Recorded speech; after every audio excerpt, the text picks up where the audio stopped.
Eu sempre sonhei em ser artista plástica. Prestei vestibular para isso, entrei na faculdade de artes plásticas, mas eu descobri ao mesmo tempo a arquitetura.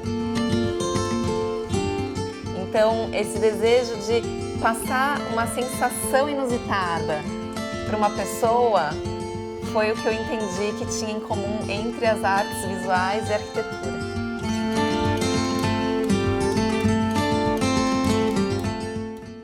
E eu entendi que uma complementava a outra, aquela sensação que eu conseguia passar para o observador que estava ali olhando uma obra de arte, também era possível eu transmitir com uma obra arquitetônica, transformando um espaço, algo que nunca tinha passado pela minha cabeça e de repente estava eu lá fazendo as duas faculdades ao mesmo tempo. Eu gosto muito de experimentar sensações, e isso para mim é a maior referência. Quando eu viajo, quando eu vou num restaurante, num museu, sentir a luz, entender como que funciona a acústica, a sensação térmica daquele ambiente. Aquela referência muitas vezes que está ali na esquina de casa, mais perto da gente, acaba sendo a referência mais rica, mais honesta no final das contas. Viajar, sem dúvida nenhuma, também é uma grande referência.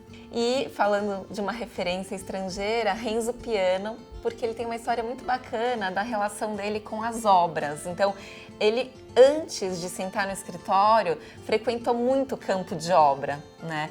E eu sou muito a favor de colocar a mão na massa, de pisar mesmo, sem salto alto, numa obra, porque dessa maneira a gente entende como funcionam os materiais e fica mais fácil colocar isso no papel. Foi uma experiência maravilhosa poder usar as lastras em primeira mão, experimentar como a gente enxerga esse material ali no ambiente. No caso da Doma, a gente está fazendo o projeto do lavabo. O bom das grandes lastras num ambiente pequeno é que você tem a sensação de uma amplitude absurda, e era tudo que a gente precisava ali naquele lavabo.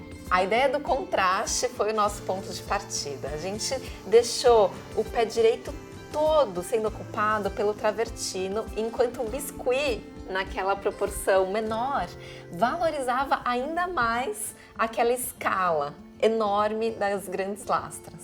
Além, claro, da grande escala, o desenho contínuo que a gente tem de uma peça para outra é maravilhoso. Essa criação sem limite, que a gente pode criar desde grandes paredes revestidas até grandes bancadas que ficam sem emendas, sem recortes, é maravilhoso. Nos projetos e nas obras que a gente está acostumado a lidar no dia a dia, a gente sempre observa algum ponto de partida que existe por ali, como por exemplo, a entrada de luz natural, a ventilação natural que a gente tem naquele ambiente e como a gente pode recriar, reutilizar, repensar em tudo aquilo, sempre otimizando ao máximo a sustentabilidade. As grandes lastras é um ótimo exemplo de como a tecnologia pode jogar a nosso favor. Pensando na sustentabilidade, a gente não precisa cortar mais um pedaço da montanha, como eu costumo brincar, né?